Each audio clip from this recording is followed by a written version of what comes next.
Most people will die never meeting the leader inside them. Not because they lack talent, not because they weren't meant for more, but because they waited for permission, for applause, for someone else to say, "Now you can begin." But what if no one ever gives you that moment? What if the permission you've been waiting for has always been yours to give? This isn't a speech about success. It's not a guide to charisma or tactics. This is a mirror held up to the part of you that has already led in silence but was never celebrated for it. You don't need more motivation. You need to remember. Carl Jung once said, "The privilege of a lifetime is to become who you truly are." But in a world obsessed with projection, most people only become what they think will be accepted. So we perform, we chase titles instead of meaning, we wait for recognition instead of alignment, and slowly we forget what it feels like to move from the inside out. But here's the paradox. The longer you wait to be seen, the more invisible you become.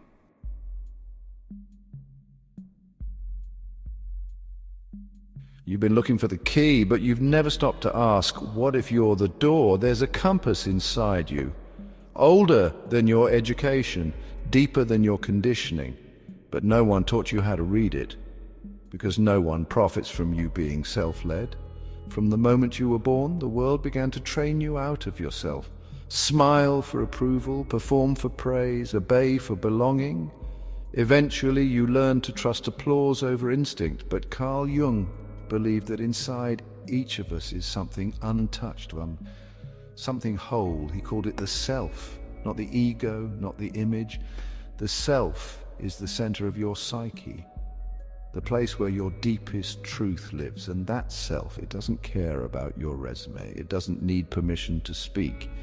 It already knows who you are. Jung called the process of returning to that self-individuation. It's not the pursuit of success. It's the pursuit of wholeness, not becoming better, becoming real. But the path back isn't comfortable. To reach the self, you have to move through the persona, the mask you created to survive. The persona is what gets praised. It's the charming, competent version of you. But here's the cost. The more you live through the persona, the more distant you become from what's true.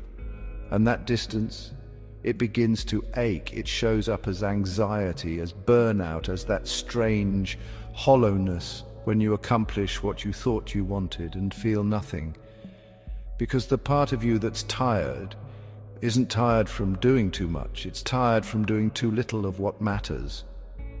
Robin Sharma said, "Leadership is not about a title or designation. It's about impact, influence, and inspiration." But Jung would push it further. It's about inner authority, the kind that doesn't demand to be followed. It invites people to remember themselves in your presence. Because when you lead from the self, you stop leading from ambition. You start leading from alignment. That doesn't look like being first. It looks like being steady. It doesn't look like knowing everything. It looks like trusting something deeper than logic, your own inner compass. And here's the truth most people never realize. When you finally stop outsourcing your power, people begin to feel something around you. Not pressure, permission. You don't need to convince anyone you're a leader. You need to stop pretending you're not. So ask yourself, what part of me has been whispering all this time while I was busy chasing noise? And if I finally listened, what would happen if I followed it? Because the moment you do, you stop following others, and you start becoming the one others didn't even know they were waiting for.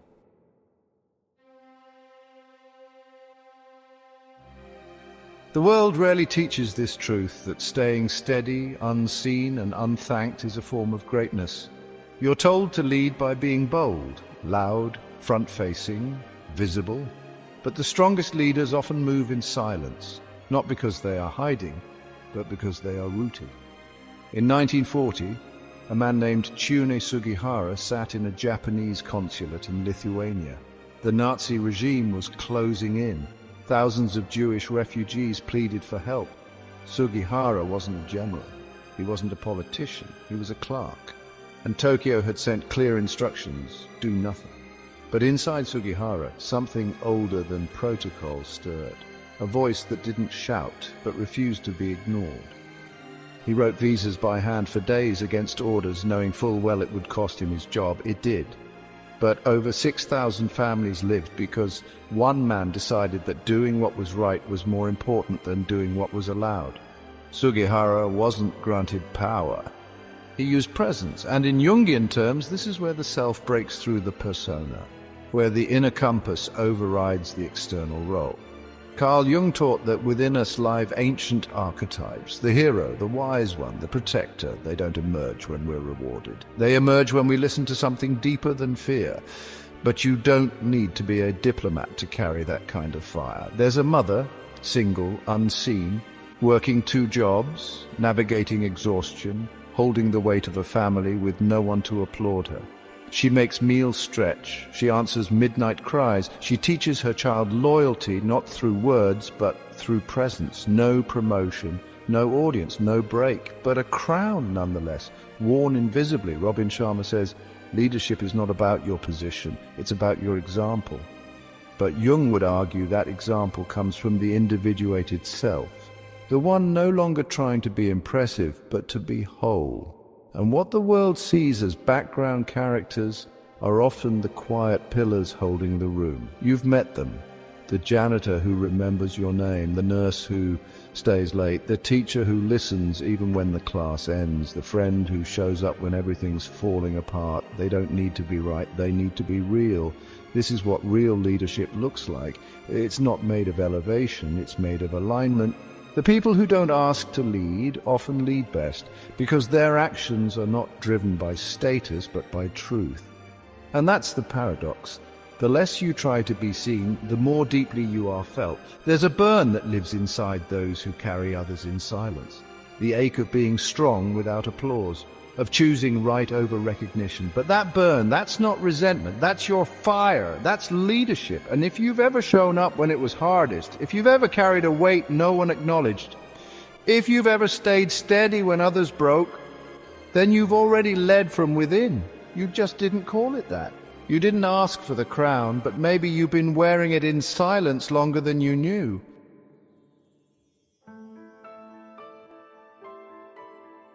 We all begin as ourselves, but somewhere along the way, we become what keeps us accepted. Carl Jung called this the persona, the mask we wear to function in society. It helps us get jobs, make friends, win approval. But there comes a moment, if you're paying attention, when the mask gets heavier than the truth it hides. You find yourself exhausted in ways you can't explain. Not from effort, but from inauthenticity. From performing a version of yourself that smiles while slowly eroding inside. The persona tells you to keep going, keep pleasing, keep appearing composed. But then a question slips in, quiet, disruptive, undeniable. What if I've built a life around being someone I'm not? And beneath that question, another voice, the one we bury, begins to stir. Jung called that the shadow.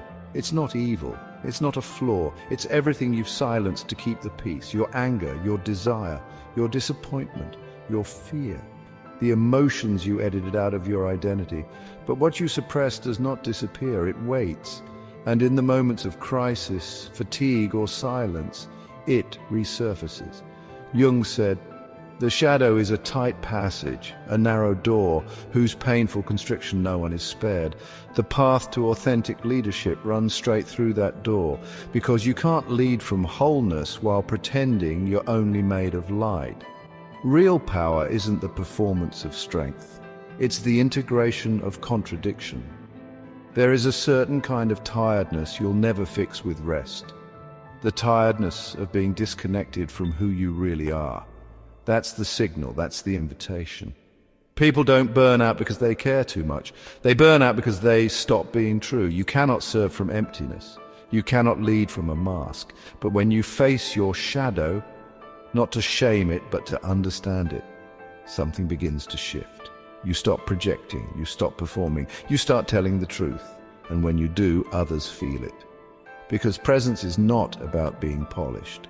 It's about being integrated. Not perfect, whole, You become someone others trust, not because you have the answers, but because your energy says, I've been where you are, I'm not pretending, I'm not hiding. And I still chose to stand. That is magnetic, that is stabilizing, that is leadership. So if you've been holding your breath behind a mask, afraid to be seen for who you really are, this is your call.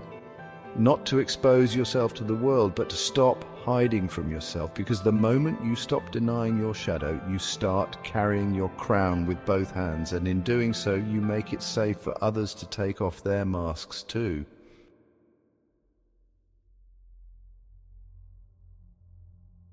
There is a decision that changes everything. It doesn't come with fireworks. It doesn't come with recognition. It comes in a moment no one else sees. When you finally decide to stop performing and start aligning, you will not be announced. You will not be approved in advance. You will not be given a crown. But leadership begins the moment you choose to carry one anyway. Carl Jung believed that when we stop chasing projections and return to our center, the self begins to lead. Not the persona, not the ego, but the deepest part of you, the compass that knows what is right even when the world tells you to wait. We are taught to follow systems, not instincts, to chase outcomes, not alignment. But that inner compass, the one you silence to belong, is still working. It's not broken. It's buried, and when you choose to follow it, even quietly, you awaken something ancient, not ambition, not image, but sovereignty. There's a line from the Arctic explorer Vilhjálmur Stefansson: what is dangerous is not to venture into the unknown. What is dangerous is never discovering your own capacity to navigate without direction. You've spent your life trying to read other people's maps. Now it's time to trust your own. The people who lead from within rarely look like leaders at first. They're the ones who speak with clarity instead of noise, who act with consistency instead of urgency, who hold space instead of trying to fill it. They don't rush, they anchor, they don't command, they invite, they don't seek control, they cultivate trust. And when others walk into their presence, something shifts. Not because of what they say, but because of what they are. These are the leaders whose crowns are invisible, not because they aren't earned, but because they are embodied. They aren't granted power, they generate it. Robin Sharma said, "The greatest leaders build monuments in hearts, not marble." But Jung would have added, those monuments are built when the individual finally stops outsourcing their authority and begins to act in union with their self. That means saying no when it would be easier to say yes. That means telling the truth when silence would protect you. That means staying in alignment when applause would prefer performance. It will not always feel good, it will feel real. And real is rare. To lead from within is to make a series of quiet decisions that no one claps for. To answer your conscience more than your calendar. To rise not above others but into yourself. You don't need to be followed, you need to be true. And when you are, something happens. People feel safer, seen. They find a path in your presence. Not because you drew a map, but because you became one. You didn't ask for the crown, but maybe you've been wearing it all along. So stop waiting for a moment when the world validates your voice.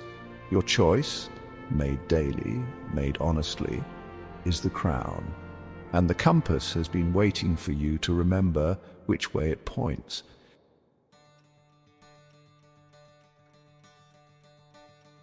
This began with a question. What if you've been waiting for something that was always waiting on you? We spend years chasing credentials, applause, followers, and still feel unworthy. But Carl Jung taught that life doesn't begin when the world sees you. Life begins when you finally see yourself. The self isn't earned, it's remembered. And when you remember it, leadership is no longer something you perform. It's something you become. You no longer ask for approval. You ask, is this true to who I am? You no longer chase certainty. You choose alignment. Even when it costs you comfort. Even when it costs you being liked. The greatest leaders are not those who shout the loudest. They are the ones who've done the deepest inner work, who've faced their shadow, removed their mask, and still stood tall. They are the ones who carry the crown, not on their head, but in their actions. The ones who realize that every moment is a choice. Not between success and failure, but between persona and self. The fire you've been tending in secret. It's not small, it's sacred. The choices you've made in silence, they've shaped lives more than you know. The leadership you've offered without being called a leader, it has already created a ripple in the world. But now it's time to stop pretending it's not real. You carried the weight without applause. You held the line when no one noticed. That wasn't invisibility, that was leadership in its purest form. You don't need more permission, you don't need more preparation.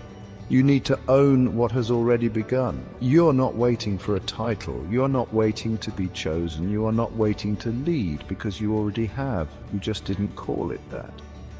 So here's what I ask, not as a prompt, but as a return to yourself.